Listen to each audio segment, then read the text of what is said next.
السلام عليكم ورحمة الله وبركاته. ازيكم عاملين ايه؟ يا رب تكونوا جميعا بخير.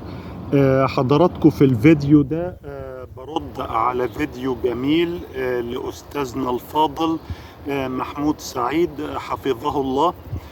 كان بيتكلم فيه عن السكن ببلاش وازاي تسكن ببلاش في امريكا، وده عن طريق ان انت تشتري بيت، والبيت ده قيمته هتعلى مع مرور الوقت.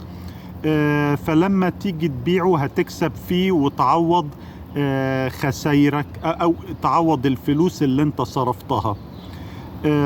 طبعا الكلام اللي هو قاله يبدو جميل جدا، ولكن احب الفت نظر حضراتكم لحاجه.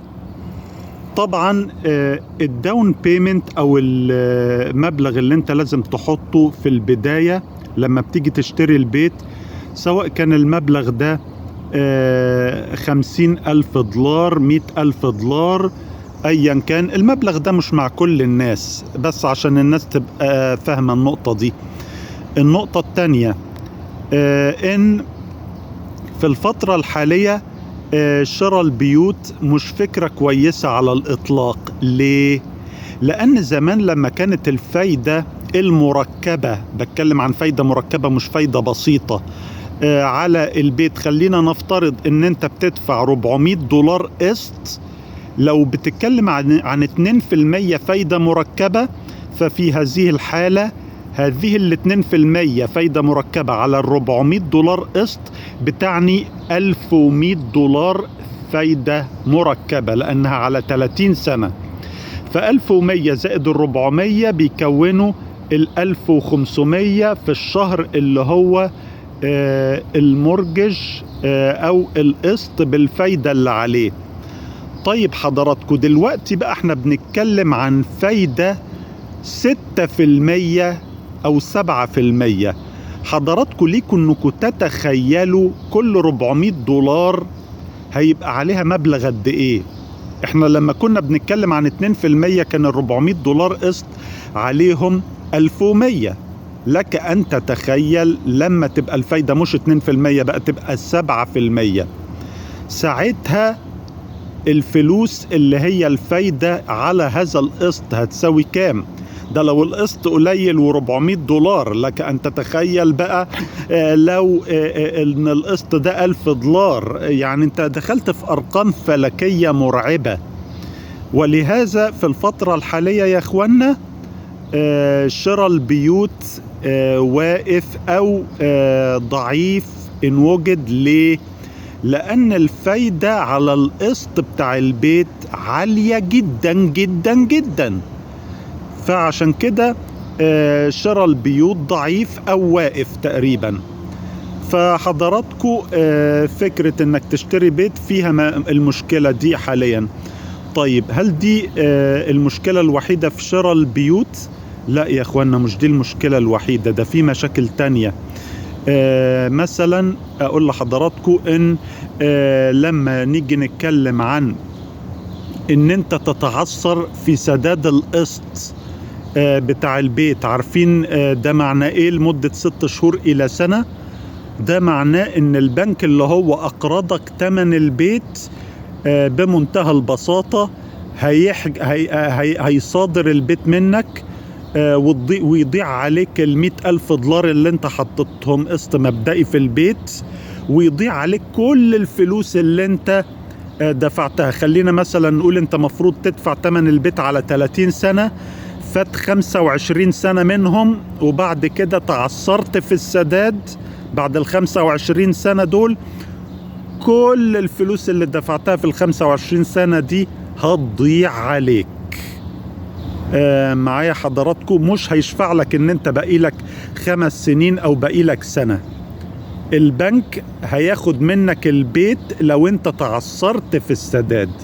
غير الإيجار، الإيجار بالكتير هتطرد من البيت، لكن لو البيت انت فشلت في دفع القسط في ميعاده لمدة 6 شهور إلى سنة حسب قانون الولاية وحسب المفاوضات اللي بينك وبين المقرض أو اللي هو البنك هتمشي إزاي، لما البنك ياخد البيت كل الفلوس حتى القسط اللي انت دفعته في البداية ايا كان 80,000 دولار ولا 100,000 دولار ده برضه هيضيع عليك يا اخوانا.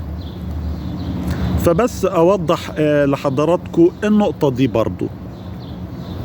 نقطة كمان طبعا ان انت لو البيت ده ملكك فاللي هيحصل لو لا سمح الله حصل طلاق بينك وبين مراتك البيت في كثير من الأحوال هيروح لمراتك، خاصة لو انت عندك منها أطفال وجنابك ممكن تترمي في الشارع وما ينوبكش حاجة من البيت ده أصلا.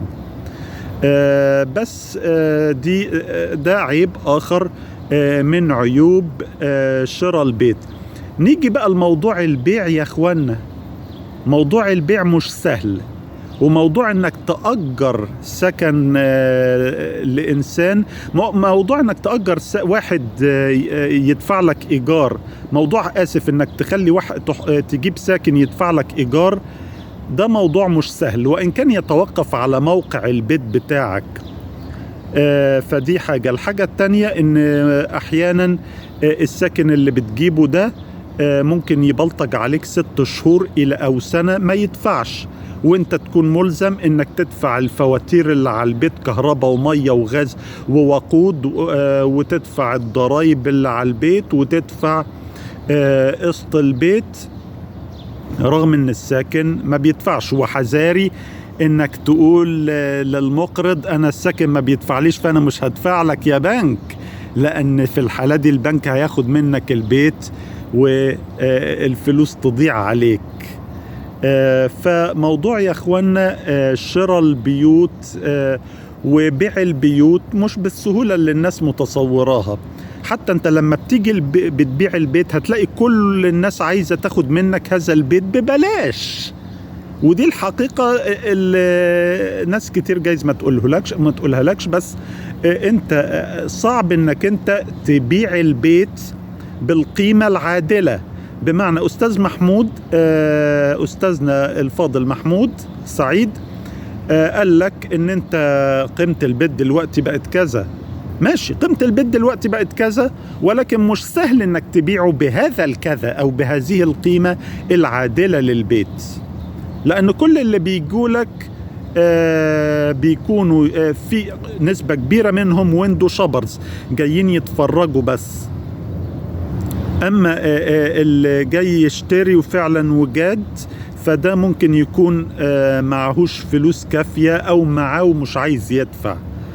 فانت موضوع انك تبيع البيت ده موضوع حرفيا بياخد سنين.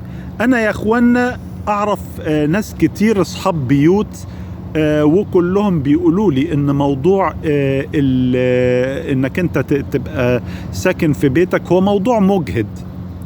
ايوه استاذنا محمود سعيد معاه حق لما بيقول انه هيبقى بيتك في الاخر لما تدفع كل اقساطه، او انك انت هتستفيد لو بعته، ده كلام صحيح، بس على ارض الواقع الموضوع ما بيمشيش وردي زي ما صوره لنا استاذ محمود سعيد.